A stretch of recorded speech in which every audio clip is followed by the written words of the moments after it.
오늘 본문 29장에서 31장까지 를 보면 이어지는 욥의 마지막 발언 중에 첫 부분으로 볼 수 있습니다.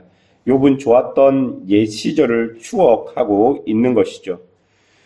29장을 시작으로 욥은 자신의 고난과 자신의 변호 등을 스스로 하나님 앞에 쏟아내고 있는 것입니다. 마치 법정에서 판결을 앞둔 사람이 최후 변론을 하듯이 지금 말하고 있는 것입니다. 오늘 본문을 보기 전에 우리가 먼저 보아야 할 구절들이 있는데요.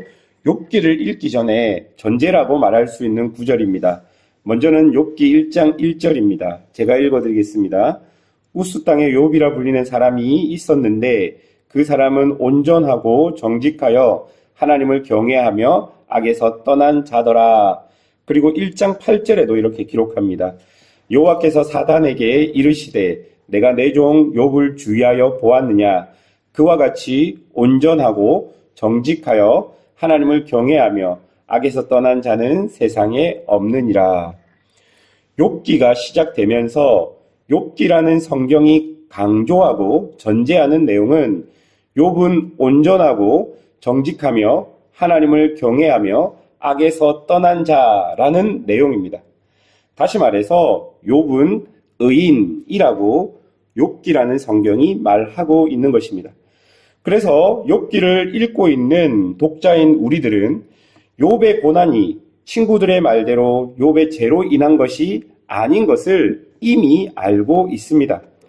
즉 욥기가 말하는 것은 악인이 받는 고난이 아니라 의인이 받는 고난이라는 것을 우리는 알고 있으면서 지금 욥기를 읽고 있다는 말입니다. 그런데 지금까지 친구들은 욥을 향해서 마치 법정에 선 검사처럼 욥의 죄를 스스로 인정하도록 신문하고 있었고 욥이 악인이라는 결론을 가지고 말하고 있었습니다. 그리고 욥은 그런 친구들의 말에 동의할 수 없다고 지금까지 말하고 있는 것이죠. 그런데 여러분, 욥을 더 힘들게 했던 것은 자기 자신조차도 의인의 고난에 대한 정확한 이유와 설명을 할 수 없었다는 것입니다. 하나님이 늘 함께 계셨는데 지금 욥은 고난의 시절을 지나는 중 아무리 하나님께 외치고 부르짖어도 하나님이 없는 것 같이 느껴졌다는 것입니다. 그런 상황에서 욥은 자신의 마지막 변론을 재판장이신 하나님 앞에 쏟아내며 자신은 악인이 아니라 의인인 것을 말하고 자신의 억울함을 호소하고 있는 것이죠. 우리는 오늘 이런 욥의 변론을 통해서 왜 욥이 온전하고 정직하여 하나님을 경외하며 악에서 떠난 자라고 하나님께 인정받았는지를 오늘 본문을 통해 한번 살펴보았으면 좋겠습니다. 첫 번째로 우리가 살펴볼 것은 욥이 의인이라는 증거는 하나님 때문이라는 이 내용입니다. 2절 중반에 보십시오. 하나님이 나를 보호하시던 때가 다시 오기를 원하노라 라고 욥이 말합니다. 그리고 3절을 보면 그때에는 그의 등불이 내 머리에 비치었고 내가 그 빛을 힘입어 암흑에서도 걸어 다녔느니라 라고 말합니다. 여러분, 이게 무슨 말입니까? 자신이 인생을 살면서 암흑과 같은 시간들도 있었지만 그럼에도 불구하고 자신이 온전하고 정직하게 살 수 있었던 이유가 하나님께서 자신의 머리 위에 등불과 같은 빛을 비추어 주고 계셨기 때문이라고 말하는 것입니다. 여러분, 그리고 4절 중반에 보면 그때에 라고 기록하고요. 5절 시작도 그때에 라고 기록합니다. 그리고 6절도 원어로 보시면 그때에 라는 구절이 들어가 있고 7절도 그때에 라고 말합니다. 즉 다시 말해서 하나님께서 자신의 빛이 되어 주셨기 때문에 자신은 평안했고 자신이 하나님을 경외할 수 있었다라고 말하고 있는 것입니다. 사랑하는 여러분, 우리는 스스로 의인이 될 수 없는 존재들입니다. 한순간이라도 하나님께서 당신의 빛을 우리에게 비추지 않는다면 우리는 길을 잃어버리고 말 것입니다. 지금 욥이 고백하는 것은 나의 나된 것은 오직 하나님의 은혜라는 바울의 고백이 지금 욥이 지면을 통해서 하고 있는 고백인 것입니다. 그렇기 때문에 욥이 의인이라는 증거는 욥의 어떤 선한 행동과 욥의 어떤 공의로운 행동, 그게 우선된 것이 아니라 하나님께서 욥의 등불이 되셔서 욥을 이끌어가고 있었기 때문에 욥은 의인이라고 말할 수 있었던 것입니다. 두 번째로 우리 본문을 통해서 찾을 수 있는 욥이 의인이라는 증거는 욥이 정의와 공의로 행하였기 때문입니다.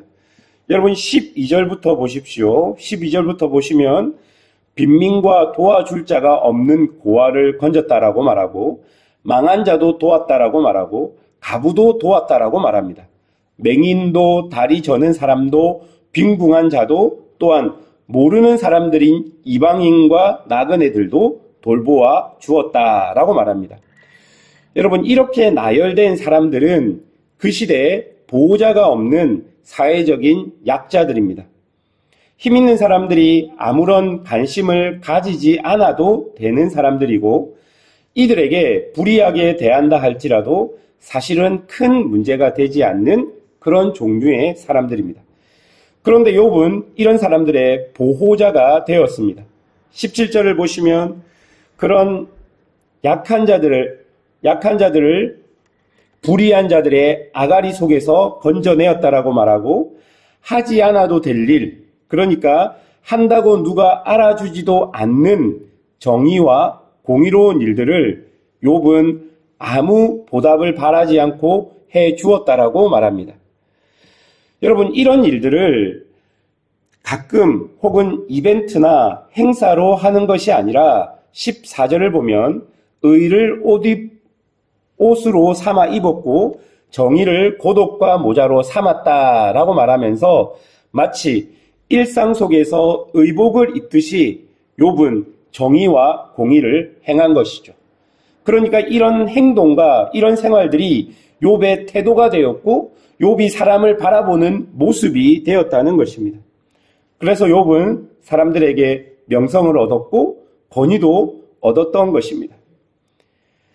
이런 사람들이, 그러니까 이런 약한 사람들 자체가 욥이 의인이라는 증거가 되었다라고 오늘 본문이 말합니다. 23절을 보면 사람들은 비를 기다리듯이 욥을 기다렸고 24절을 보면 사람들이 낙심하고 아무것도 의지할 것이 없을 때 욥의 얼굴을 보기 원했다라고 말합니다. 그리고 25절을 보면 사람들은 어려운 문제가 있을 때 욥에게 자신의 길을 조언해달라고 말했다라고 기록합니다. 한마디로 욥은 사람들에게 조언자이고 위로자이고 존경받는 사람이었다라고 말합니다. 그런데 여러분, 이런 사람이 지금 고난을 받고 있는 것입니다.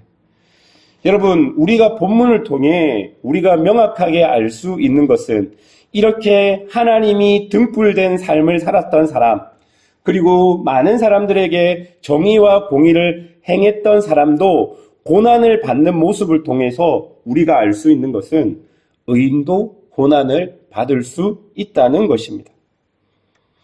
우리가 가진 정의와 논리로는 이해될 수 없지만 고난을 받을 때 우리가 해야 할 일은 포기하지 않고 끝까지 하나님 앞에 있는 것임을 오늘 본문이 이야기하고 있는 것이죠. 당장 답을 듣지 못하고 하나님이 없는 것 같아도 내가 의인된 것, 즉 내가 나된 것이 오직 하나님 때문임을 기억하며 여러분 불평도, 불만도, 원망도, 울음도 하나님 앞에 쏟아내어야 한다는 것입니다. 사랑하는 여러분, 하나님을 믿는 성도는 어느 순간에도 하나님 앞에 있어야 합니다. 하나님을 믿는 사람들은 어느 순간에도 무슨 일이 다가와도 하나님 앞에 있어야 하는 것입니다.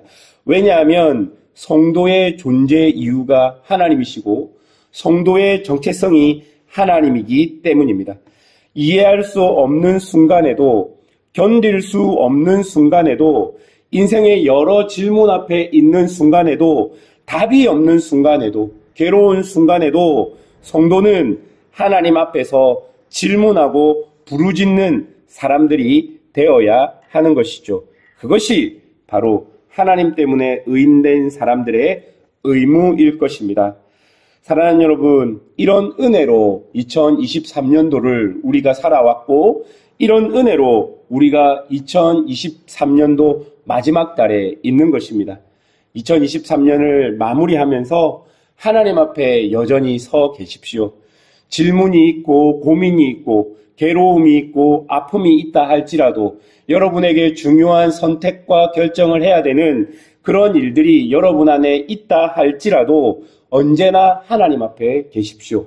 하나님을 떠나지 않으면 하나님께서 우리에게 답을 주시고 은혜를 주시고 길을 열어 주실 것입니다. 이런 하나님을 믿고 오늘도 살아가는 성도들이 되시기를 주님의 이름으로 축원합니다. 함께